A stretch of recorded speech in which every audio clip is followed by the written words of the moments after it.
Thank you for coming to Leaders Like Us. I am Lindsay Juergens, and today we have Cora and Laban Njuguna. I think I said your last name correctly, did I? Yes, you did. Awesome. We're also at Pinnacle Bank in Railside, so we want to give a shout out to them and just say how much we appreciate them allowing us to film here. So yeah, thank you so much for joining us today. We really appreciate you cutting time out of your incredibly busy schedule to come chat with me. Thanks for having us. Yes. This is conversational, so I really appreciate the fact that you have been willing to come in, chat with me after probably, what, like 600,000 interviews you've done recently? I don't know the number, I might be rounding up. But I do want to just learn more about you all.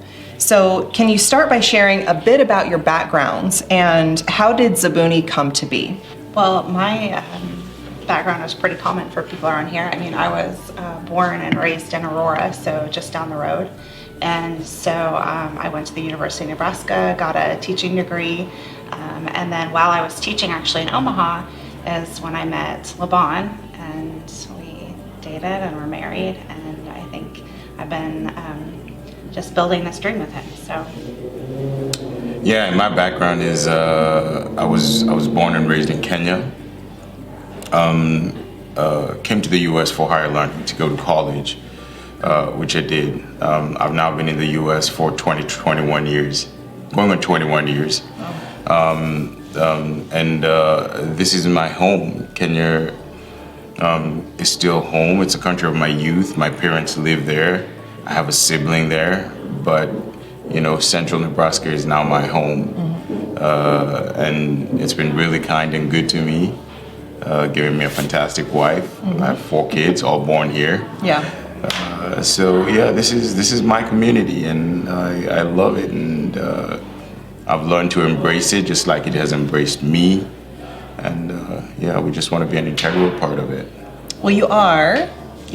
So I have had the pleasure of hearing some of the backstory of Zabuni, and without the full story, because I know it is so intensive what you all have experienced and had to learn, but what would you say is a good little synopsis of Zabuni, what it is and why it is so different than anything else? Sure. Well, you know, we do, first off, for the people who probably don't know, because we're new, and there's still a lot of people in Grand Island who don't know what we do at all. We import and distribute green coffee, which means coffee before it's been roasted, as well as we roast here in town and sell roasted coffee beans. We don't have a coffee shop yet for prepared drinks, but we do have a retail location downtown where we're selling roasted beans. And you know, a lot of people who get into coffee get into it because they are passionate about coffee. You know, like they have this 9-to-5 job, they're doctors, they're lawyers, you know, whatever. But they just decide, oh, I'm in love with coffee. And so they sort of take it on as a hobby, and then it becomes more than a hobby. They start selling and grow from there. We sort of got into it backwards from that. When we first jumped into coffee, we do everything backwards. We do everything backwards. We weren't even coffee drinkers. You know, Kenyans, just by culture, it's a tea drinking culture. It's a British culture.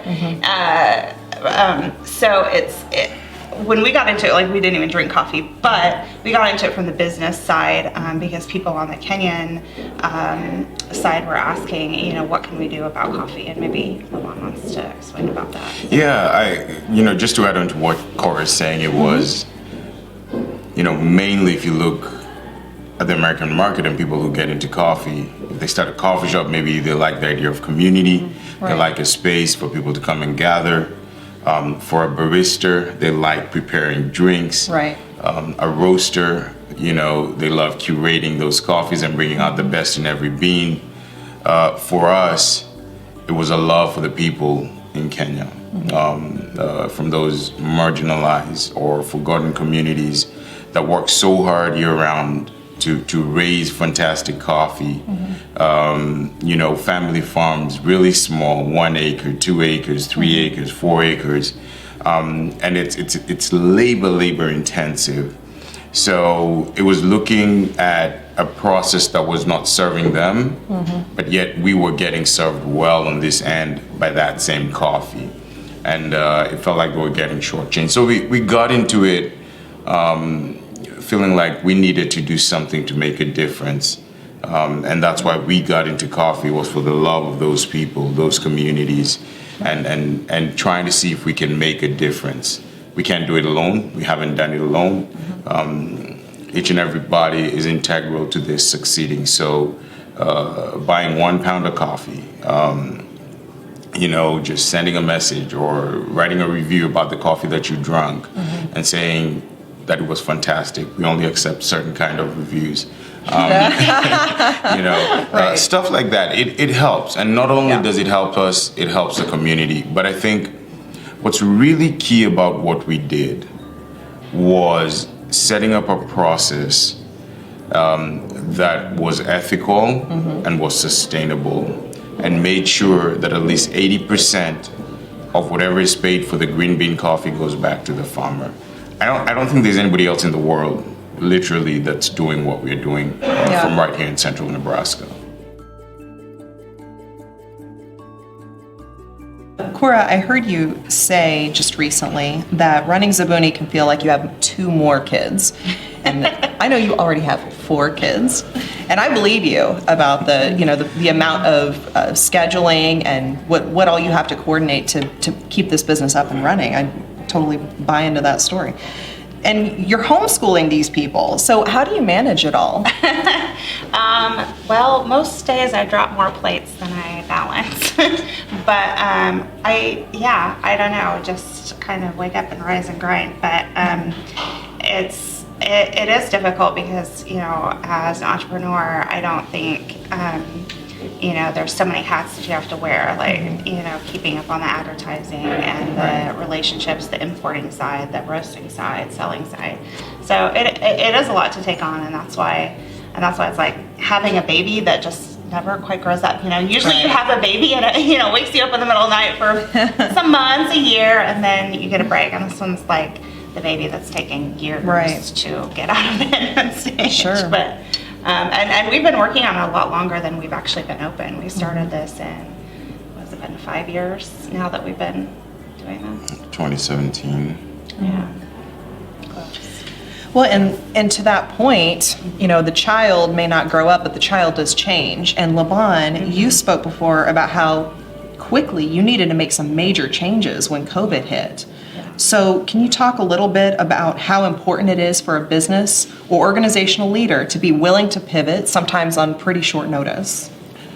Yeah, for a new business as we were, we opened our doors in November of 2019, and 3-4 months later, COVID hit. Yeah. So, we had barely gotten going, and we didn't know when everything was shutting down what was going to happen, because you can get a break for a month or 2 from your banks, from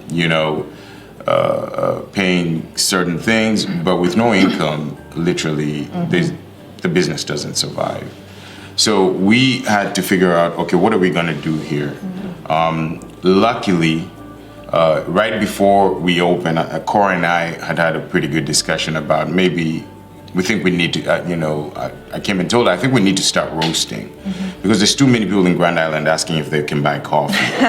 There were a lot of us, yes. Yeah, there was too many people coming in, when are you starting to sell coffee? And would, politely tell people, well, not unless you're buying 132 pound of green bean coffee, we can't help you. But, Cora agreed with me. Yeah. And we decided to get a roaster, and that was the pivot, because 3 months later, when the wholesale side shut down, central Nebraska and the Grand Island community in particular rallied around us. They were buying local, they came in, they supported us, and that kept our lights on and helped us to keep paying our employees. Right. So that's continued to grow, and honestly, that's how we've really kept afloat in the last year, was this community supporting us. So when I say it's really integral, really important that people support small businesses or go to mom and pop shops and all that.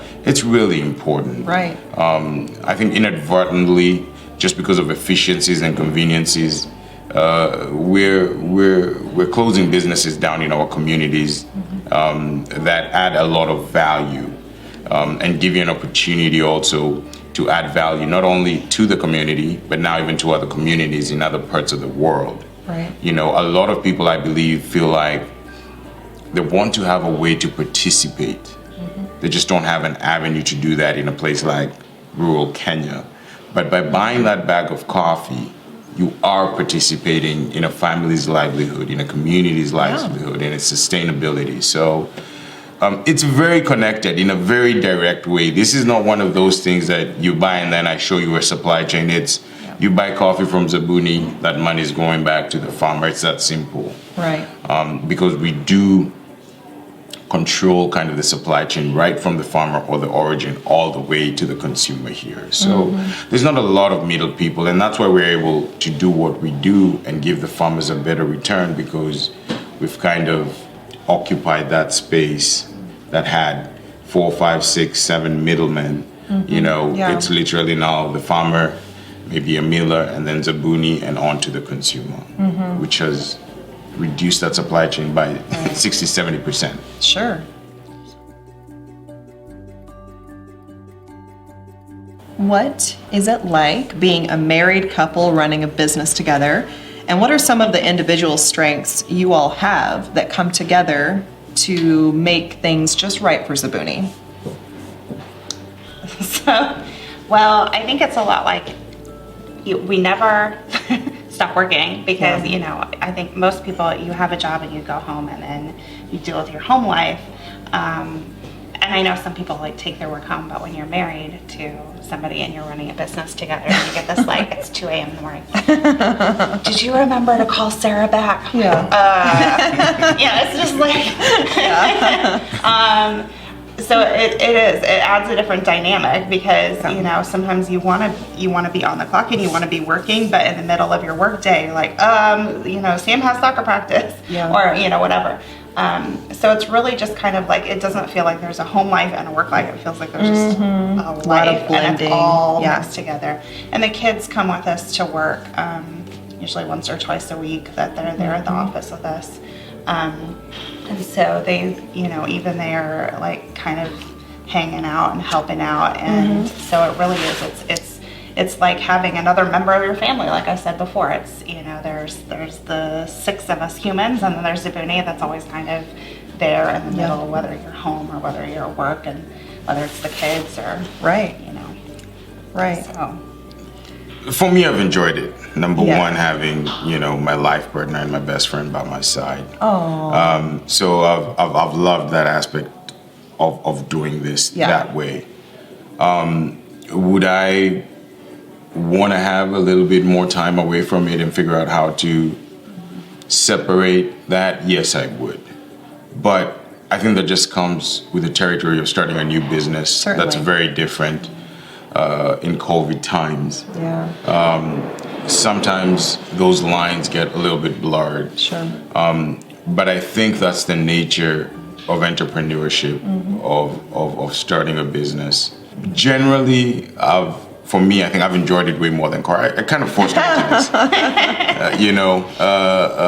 And I think my tolerance for pain is a little bit higher than her. And I don't know if it has to do with background or how we were brought up and where we're from. Yeah, that's another thing that's just changed over time, because when we started this, the idea was always okay, I was going to, help you with the business plan, and then you're going to take the business, and then I was just going to help you get the building all set up and moved in, and then you were going to take over, and I was going to step back, and then it was well, I'll help you get through the first 6 months, and I'll step back, and instead of stepping back, I'm stepping in and stepping in and stepping in, I keep taking over more stuff. So, even myself, I never saw myself as this career woman, this businesswoman, or running a company, and it feels like that. And here you are. Here I am. Yeah. She's Didn't even fantastic know I was at gonna it, by the be way. here. She's just one of those people that knows a lot about a lot. Sure. So I get that impression. She's the brains behind this, more like the brawn. I'm the guy that gets The sent one to with the loud mouth that gets all the attention. sent to all the villages, and I bring some color to the mix here. But other than that, I mean, she's. because we're really nothing. I mean, can I say that? We're really nothing alike. You So asked what our strengths and weaknesses and how we balance out. Like, so that's what y'all want to hear. I don't think there's hardly any.